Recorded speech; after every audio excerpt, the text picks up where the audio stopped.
Right, I've just came back from an 11-mile run, and I did something different yesterday that I think really helped my run today. Usually on a Thursday night, I have really sore calves. They just get like really tight, and on Wednesdays I have a track session, so it's pretty intensive on the calves. And I usually do a 1 mile cool down. But yesterday I did a track session and then I did a 2 mile cool down. And I think that's helped my calves so much because I didn't really feel them tight at all until I got near the end of like about mile 9 or 10 it's softening a little bit but not much. And so what I want to talk about is how important a warm up and a cool down definitely are.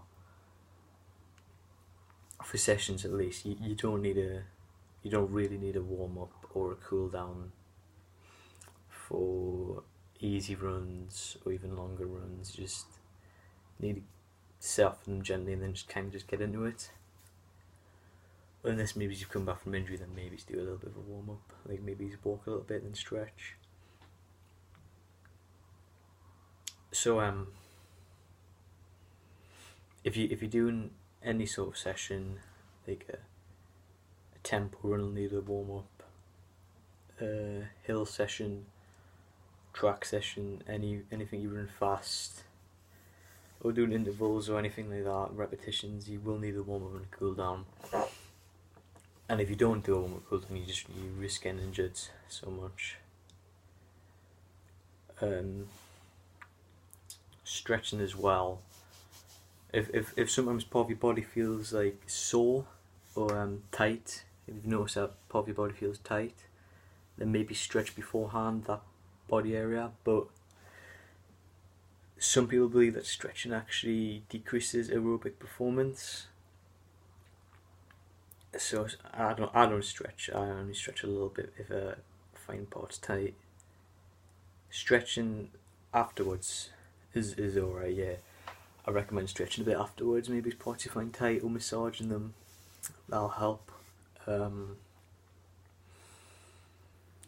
yeah, do not stretch if you haven't walked or jogged a bit, because that's just, if you want to get injured and you want to put yourself out for a few weeks, a few months, then stretch off when you've just got out of bed.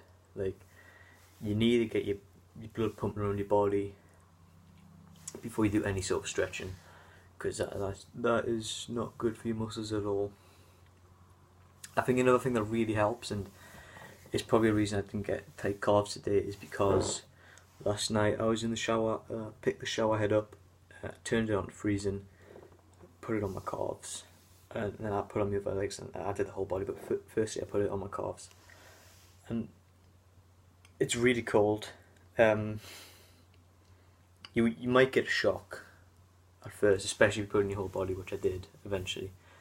But your body does get used to it. Like, even after a few seconds, you'll start getting used to it, and then once you've been in for like 15, 20 stuff like seconds, you will start to get used to it.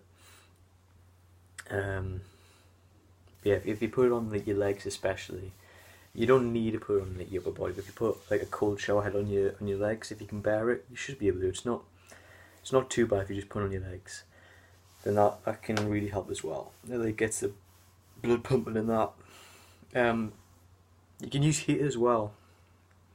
Like even swapping, like you could do 5 minutes of ice on your legs and 5 minutes of heat on your legs, and that like stimulates different things, and it has different things, and they both help. They do different things though. So I think with me putting water on my legs, freezing cold water, it worked. And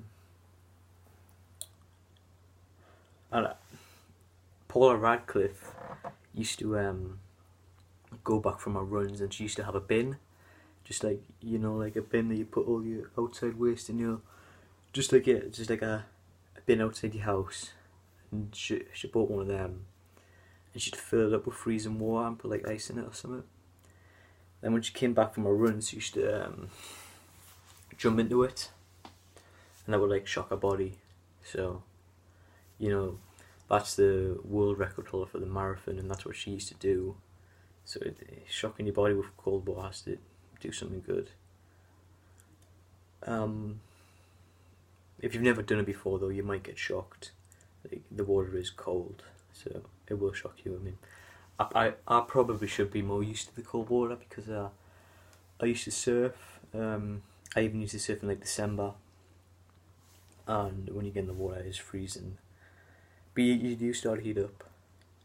December's not even that bad for surfing in the water. Like, the coldest months in the water are probably like March and April, and the hottest months for the water, and loads of people like are surprised if you tell them this, but the hottest months are September, October for the water, because the sea and the ocean is such a big place. It takes months for it to heat up, so you get all the heat in like June, July and August, but it takes so long for all that water to heat up that you're actually feeling the heat in like September, October.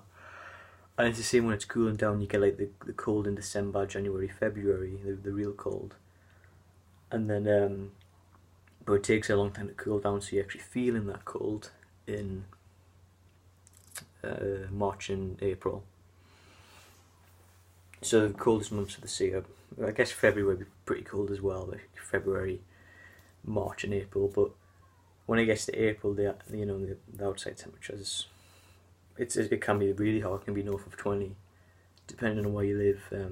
Well, in this country, it can be north of 20 on a good day if you live down south, which will heat up the water as well, and it'll just make you feel just warmer. But anyways, yeah, shocking your body with freezing water really should help. Yeah, did 11 miles today. I should probably shock my body as well today because I've done 11 miles and I've been working my muscles for so long now. I've put a lot of stress in them, over the 11 miles, so I'll definitely use the cold shower today. I always feel better when I do that. Like if I don't do the cold shower, then my next session I won't feel as good. But sometimes I just forget, and sometimes I just don't do it. But I really should.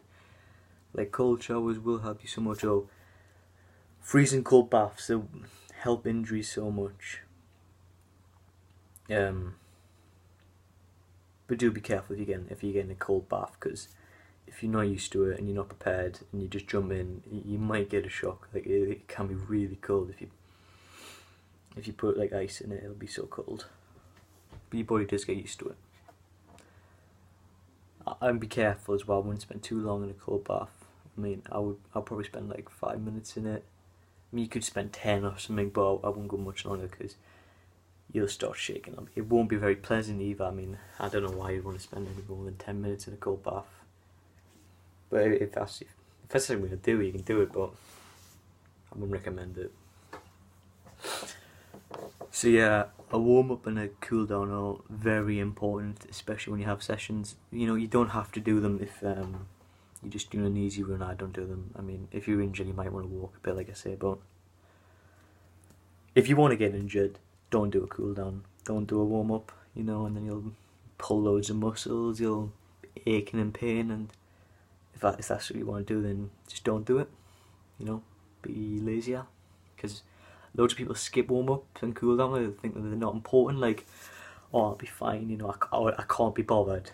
Like, you have to be bothered. In this sport, I've been injured before, and it's horrible. And if you want to really risk getting injured because you can't be bothered, then you're never gonna get anywhere. I mean, you might, but then it will come to you eventually. You will get injured unless you're a very lucky person, and it's horrible when you're injured. You lose a lot of fitness, and it's a bit of a cutthroat sport because you could be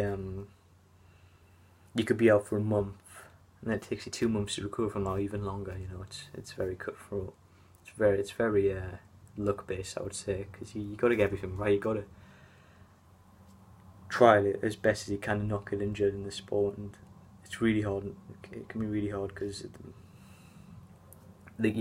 swimming has no I don't know what the word is.